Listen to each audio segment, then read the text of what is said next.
Buon pomeriggio, eccoci pronti per questo nostro focus. Oggi ci occupiamo di sanità, il nostro approfondimento giornalistico l'abbiamo intitolato Quale sanità? Perché ci interroghiamo oggi su che cosa sta accadendo a livello nazionale ma anche regionale, cioè la carenza in ambito appunto di ospedali, strutture, appunto per quanto riguarda il personale medico e paramedico, ma non solo. Anche oggi apriremo il nostro focus, lo dedicheremo in parte alla campagna vaccinale non solo per l'influenza ma anche per il Covid. Apprenderemo anche qualche novità.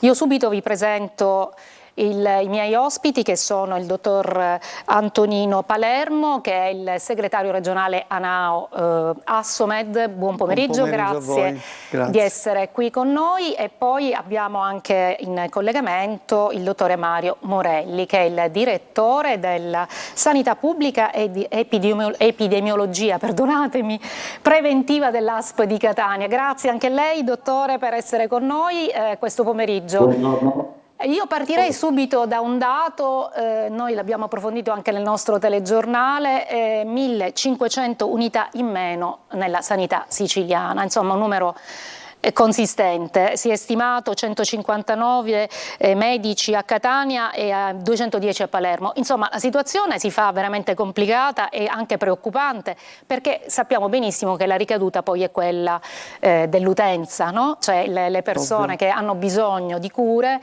spesso, soprattutto negli ultimi mesi, si sono trovate insomma in difficoltà. E quando si parla di salute sappiamo benissimo, lei da medico ce lo può dire, insomma, l'attenzione, l'apprensione soprattutto cresce.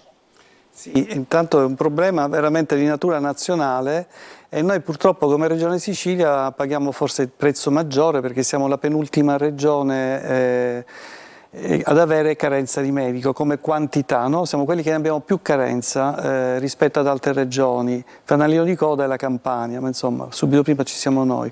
Questo è un problema che si è cominciato a verificare, saranno 6-7 anni almeno, e più volte ci siamo confrontati con le parti politiche sia a livello regionale che a livello nazionale, ma purtroppo ora penso che siamo arrivati a un momento storico veramente drammatico.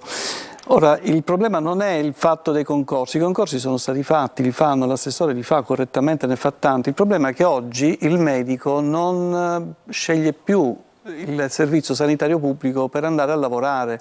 I concorsi purtroppo vanno delusi, non si presenta quasi più nessuno, soprattutto per quelle aree mediche dove il disagio e la pericolosità è enorme, è grande. Questo è un segno dei tempi, perché non è mai accaduto che un concorso, soprattutto in campo sanitario, andasse deluso e comunque questo dovrebbe far riflettere anche i nostri legislatori o comunque chi si deve occupare, insomma, di anche perché vengono cioè queste graduatorie scorrono, ma scorrono poi di fatto non si hanno disponibilità concrete. I giovani medici, sta accadendo esattamente questo, i giovani medici, insomma chi fa un concorso, quelle poche persone direi io che fanno i concorsi, hanno la possibilità, un'ampia possibilità di scelta e ovviamente scelgono quello che è come qualità di lavoro e come qualità anche di retribuzione migliore. Quindi si parla di medici che vanno all'estero, si parla di medici che vanno a lavorare nelle strutture private. Noi come diciamo a livello europeo siamo tra le ultime nazioni come livello retributivo e come livello anche di qualità di lavoro. Essendo pochi, gli ospedali sono tanti da coprire, quindi i medici sono costretti a lavorare oltre l'orario di lavoro, sono costretti a rinunciare alle ferie, sono costretti a rinunciare all'attività delle famiglie, a seguire i propri figli. Quindi questo negli anni sta portando a un depauperamento dei medici, perché chi può se ne scappa. L'ultimo fenomeno che ha dato un altro importante scossone è stato quello delle cooperative, per cui si sono create in tutta Italia, è iniziato dal nord, ora questo fenomeno è arrivato anche da noi, famosa esternalizzazione, no? L'esternalizzazione, cioè praticamente si preferisce pagare dei medici il doppio di quello che viene pagato il povero medico ospedaliero, direi io, piuttosto che provvedere dal punto di vista legislativo a livello nazionale a trovare le posizioni di qualità di vita, di lavoro migliori. Quindi chi lavora, certo. e questo si decade, come dice lei, cade sul cittadino che deve aspettare ore e ore al pronto soccorso, perché il territorio ancora da noi in Sicilia non è partito, quindi manca il filtro importante del territorio. Sì, è vero, siamo la regione che ha speso quasi per intero, sta spendendo in modo corretto i fondi del cosiddetto PNRR, che vedrà la crescita delle cosiddette case di comunità, ospedali di comunità, quindi sarà una bella cosa, perché è stata, però ancora non è partita. Non però è partita se non prima del 2026, se tutto andrà bene, e soprattutto non è stato previsto. Hanno costruito o costruiranno, ma non hanno deciso chi dovrà seguire queste, cioè le persone, il personale che dovrà essere messo dentro. Quindi ancora c'è molta confusione, purtroppo. Confusione e preoccupazione, molta no? preoccupazione, per cui lei pensi un po' una persona che sta male, che non trova risposte sul territorio o perché non può pagarsele, perché siamo a questo, certo. va al pronto soccorso sperando di trovare una risposta di salute, che poi l'ospedale ancora è l'unico presidio che può dare delle risposte concrete, e quindi si trova ad aspettare ore, decine di ore, se non giorni. Quindi è chiaro che poi, non sapendo il perché, non capendo il perché, va in escandescenza, e poi creano quelle situazioni. Le persone che vede sono noi medici, gli operatori sanitari, medici, infermieri. L'ultimo che è successo pochi giorni fa a Palermo, dove un operatore sanitario è stato veramente picchiato molto forte, e altre 2 persone tenevano fermi i medici, volevano tentare di aiutarlo, perché insomma coi bisturi. Quindi siamo in una situazione veramente drammatica e non si sta provvedendo a livello nazionale, perché bisogna cambiare le regole di ingaggio, dico io. Assolutamente. Volevo sentire il dottore Morelli, lei da medico, che idea si è fatta di questa situazione? Perché lei è un dirigente nell'ASP di Catania. L'ASP di Catania sappiamo che insomma, ha un bacino d'utenza veramente importante. Infatti io sono d'accordo col collega che ci sono notevoli criticità riguardo. Una notizia fresca: l'azienda ha bandito un concorso per 11 medici che si occupassero di prevenzione, specialisti in igiene e medicina preventiva, se ne sono presentati solo 7, quindi non abbiamo raggiunto nemmeno il numero che era stato messo a bando. Quindi la criticità c'è, anche perché la prevenzione è uno dei campi più importanti della sanità pubblica.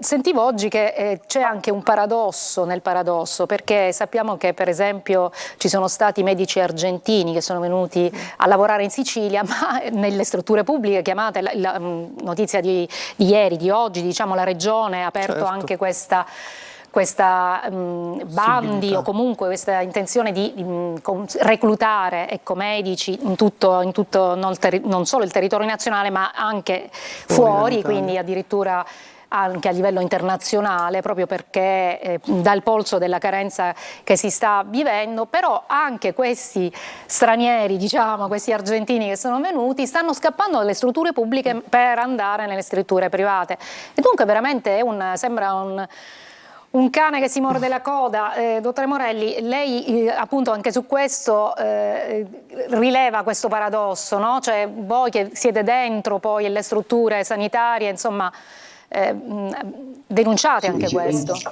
Infatti abbiamo grosse difficoltà a portare avanti le nostre attività di prevenzione, che sono quelle più importanti, tra le più importanti nell'ambito della sanità. E ripeto, noi dobbiamo gestire degli ambulatori, nel caso particolare degli ambulatori di vaccinazioni, che abbiamo notevoli difficoltà a portarli avanti, in quanto abbiamo la carenza di personale.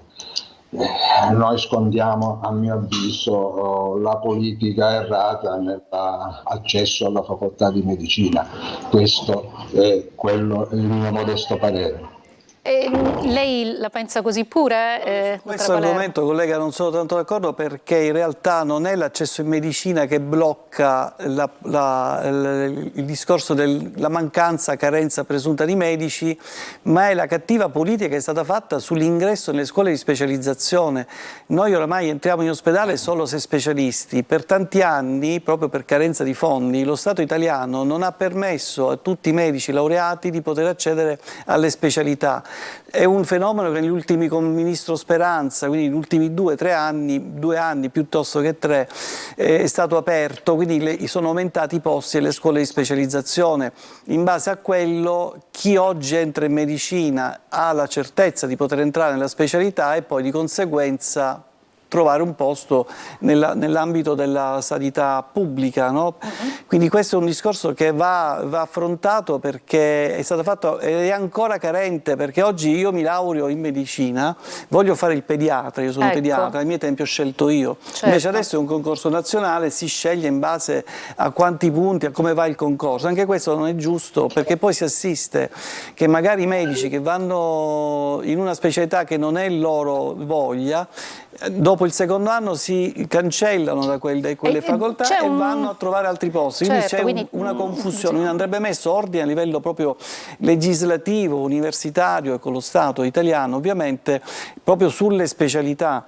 Le specialità ci sono, i medici ci sono e sono garantite, tenderanno ad aumentare negli anni, e quindi questo probabilmente dovrebbe essere la nostra salvezza. Ora c'è stato un decreto proprio per questo motivo, che è il decreto Calabria, che legge da un paio di anni, che permette agli specializzandi di essere assunti negli ospedali. Sì, questo il però terzo con le anno, tutele, no? se io posso entrare, partecipare a un concorso, priorità ovviamente ce l'hanno gli specialisti, ma se non ci sono gli specialisti possono entrare gli specializzandi, con le tutele previste, quindi sono dei medici che poi appena si specializzano resteranno a lavorare nel posto dove stanno lavorando. Questa è una bella legge, che però c'è un po' di difficoltà, perché è chiaro che le università cercano di trattenersi gli specializzandi per i loro compiti. Poi dovremmo anche parlare delle scuole specializzazioni, anche lì, e dell'utilizzo degli specializzandi, che poi di fatto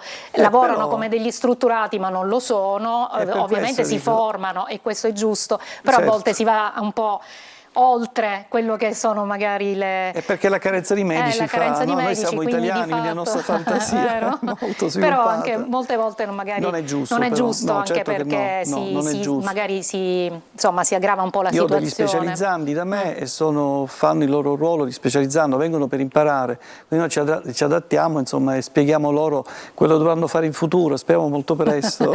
Appunto, vista la situazione. Certo. Insomma, purtroppo non è sempre così, sappiamo che magari le realtà sono tutte diverse, le scuole di specializzazione. La cosa importante che lei sottolineava è che un giovane che si laurea in medicina non può scegliere la specializzazione, o meglio, se è fortunato o comunque molto preparato riesce a entrare, ma quanti sono? Sono pochissimi, una percentuale veramente ridotta rispetto, e quindi si adatta poi a scegliere una specializzazione magari per la quale non è particolarmente votato, comunque insomma poi ci si adatta, no? E poi mi permetto, ci sono specialità molto belle come quelle di medicina d'urgenza e di rianimazione, anestesia e rianimazione, che sono il fulcro della nostra sanità, perché senza di loro che tra l'altro sono anche carenti, molto carenti. Sono le più carenti, perché i ragazzi non vogliono prendere specialità che sanno che affronteranno dei problemi enormi, insormontabili, dicendo che anestesisti ne abbiamo sempre di meno, medici di pronto soccorso sono oramai talmente rari che non si sa come inventarseli, e quindi questo e non c'è la voglia di andare a fare, perché sanno che la qualità di vita e di lavoro di questi colleghi è molto scadente. Ecco perché là bisogna intervenire forte su questi settori più deboli della sanità. Dottore Morelli, ora noi apriamo invece la pagina che riguarda la campagna vaccinale. Allora le chiedo subito come sta andando quella per l'influenza, e poi parleremo anche quella del Covid, perché so che ci sono novità in arrivo. Per quanto riguarda la campagna vaccinale per l'influenza? Allora, la campagna vaccinale antinfluenzale sta andando bene. Noi abbiamo iniziato il 16 ottobre. Con la collaborazione preziosa dei medici di medicina generale, che da alcuni anni partecipano attivamente alla campagna di vaccinazione antinfluenzale, quindi stiamo vaccinando contro l'influenza e anche contro lo pneumococco nei nostri ambulatori e soprattutto negli ambulatori dei medici di medicina generale. Quindi stiamo andando abbastanza bene e abbiamo raggiunto delle coperture ragguardevoli e la campagna ancora continuerà.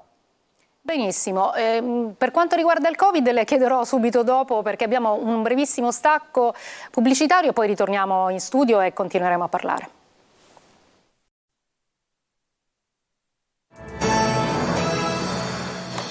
Eccoci, stiamo parlando di sanità, in questo momento ci stiamo occupando della campagna vaccinale per il Covid. Dottore Morelli, quali sono le novità in arrivo? Morello. Morello, mi scusi. Allora, possiamo anticipare quali sono le novità. Intanto premetto che la nuova campagna di vaccinazioni anti-Covid prevede l'uso di un vaccino aggiornato all'ultima variante che è stata isolata quest'estate, chiamata variante XBB 1.5.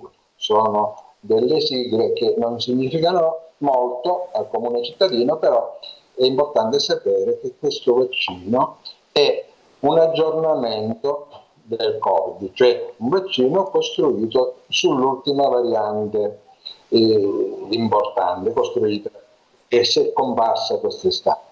Questo vaccino può essere somministrato a tutti i soggetti che ne hanno particolare bisogno, quindi over 60 oppure dei pazienti che hanno meno di 60 anni e che hanno delle gravi patologie. Sarà somministrato una volta all'anno a prescindere dalle precedenti vaccinazioni o positività al Covid, purché siano passati 3 mesi dall'ultimo episodio. È importante sapere che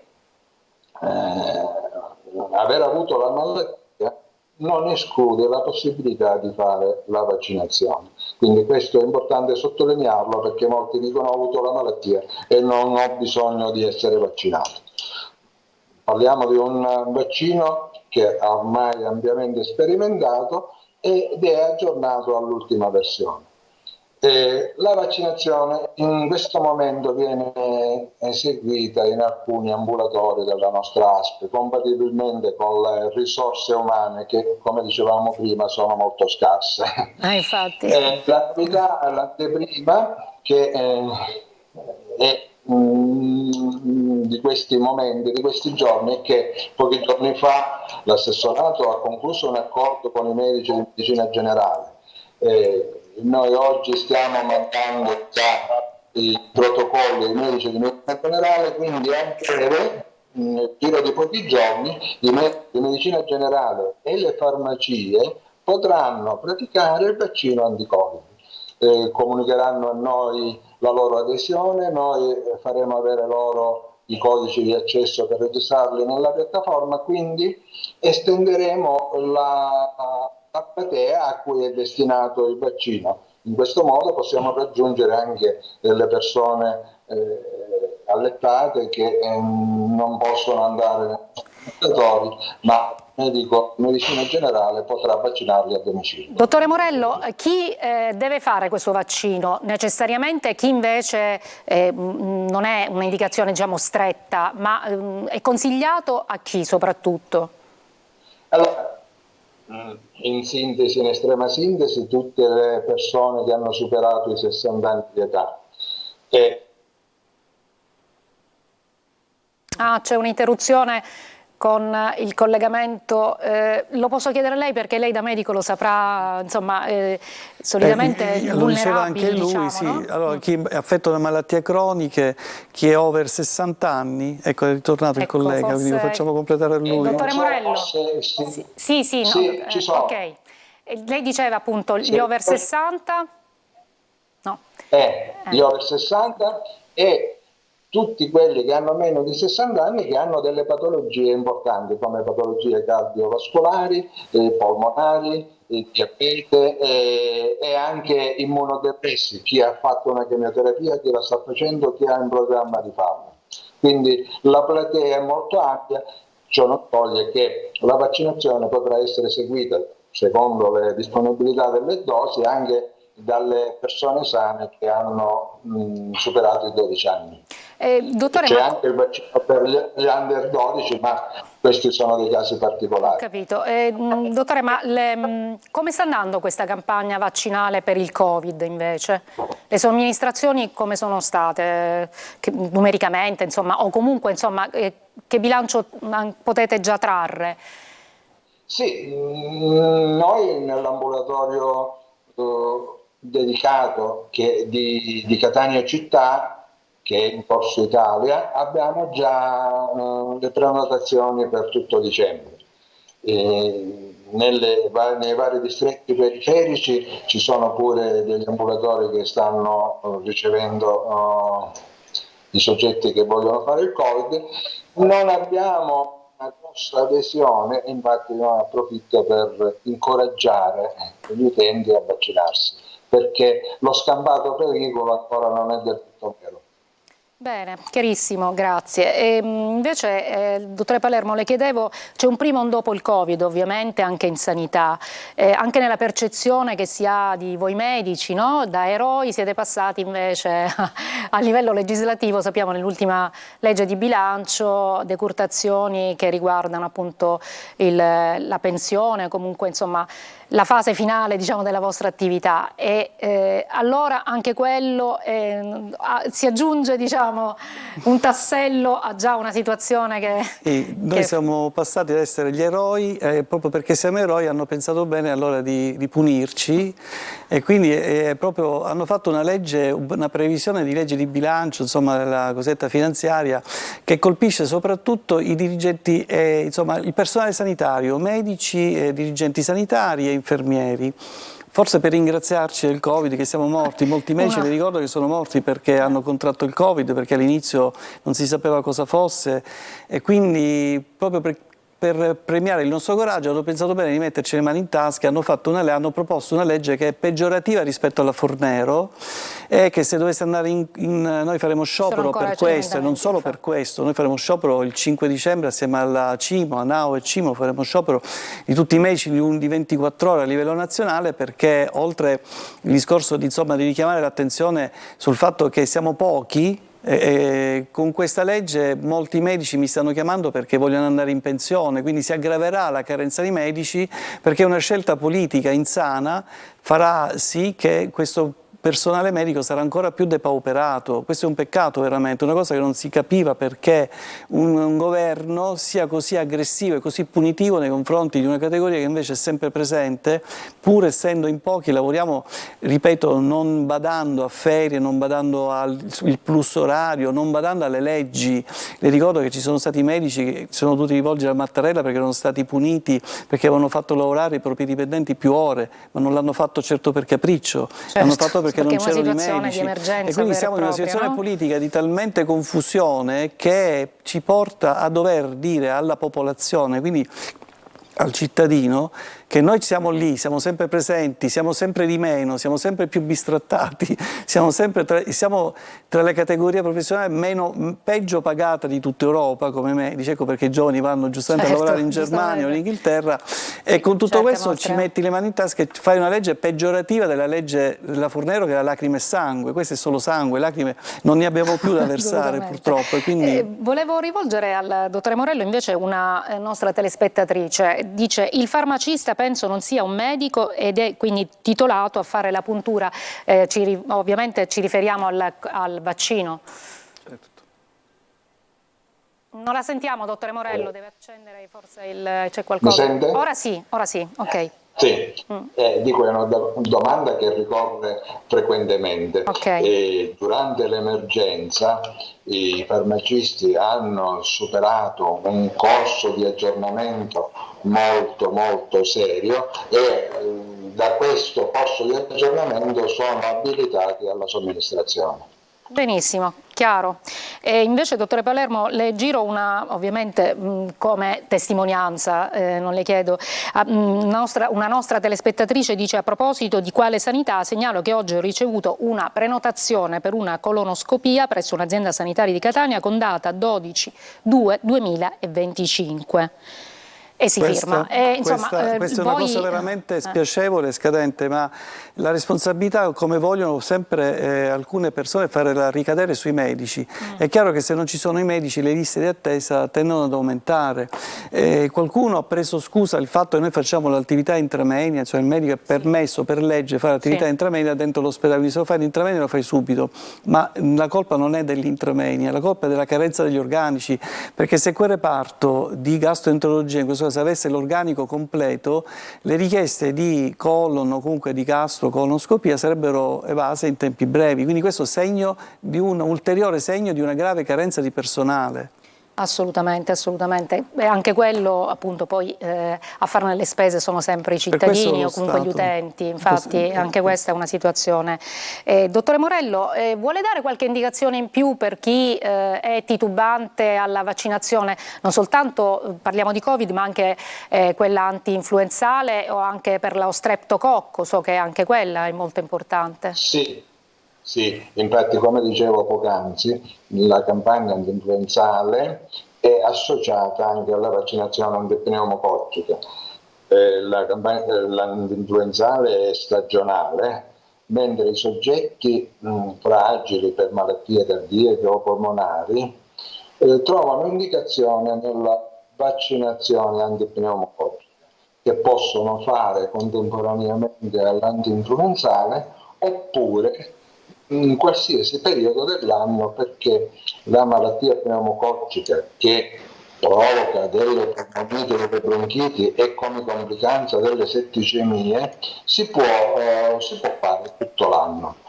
Non è da prendere sotto gamba, perché anche con la malattia da pneumococco ci possono essere dei decessi, quindi noi la consigliamo soprattutto sempre alla stessa fascia di età, cioè gli over 60 o soggetti con particolari patologie cardiache, polmonari o metaboliche, come per esempio il diabete.